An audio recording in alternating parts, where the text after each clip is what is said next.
జై శ్రీరామ్. ఈరోజు మన బాలరాముని ప్రతిష్టాపించుకున్నాం కదా. మన పూర్వజన్మ సుకృతం వల్ల మనకి అయోధ్యలో బాల రాముణ్ణి ప్రతిష్టాపన చేసుకొని ఒక సంవత్సరం సంతోషంగా గడుపుకున్నాము.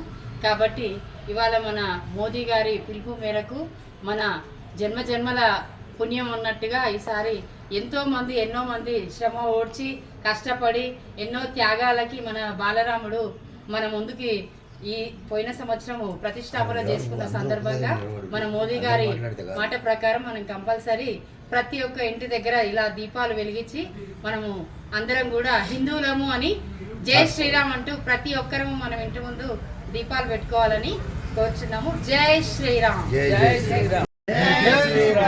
ఈరోజు మనము ఒక సంవత్సరం క్రితం మనము బాలరాముని మనం అయోధ్యలో ప్రతిష్టాపించిన మన మోదీ గారి పిలుపు మేరకు ప్రతి ఒక్కరి ఇంట్లో కూడా మనము దీపావళి పండగలాగా ఎలా అయితే మర్చిపోకుండా దీపావళి చేసుకుంటామో మన రాముడు మన దగ్గరకు వచ్చేసాడు, మన అయోధ్యకు వచ్చేసాడు. కాబట్టి సంవత్సరం రోజులు పూర్తి చేసుకున్నామని ప్రతి సంవత్సరం కూడా ఇది ఒక పండగలాగా చేసుకోవాలని మోదీ గారి పిలుపు మేరకు మనం అందరం ప్రతి ఇంటి దగ్గర ఇలా దీపాలు వెలిగించి మనం అందరం హిందువులం అని చాటి చెప్పుకుందాం. జై శ్రీరామ్. జై శ్రీరామ్.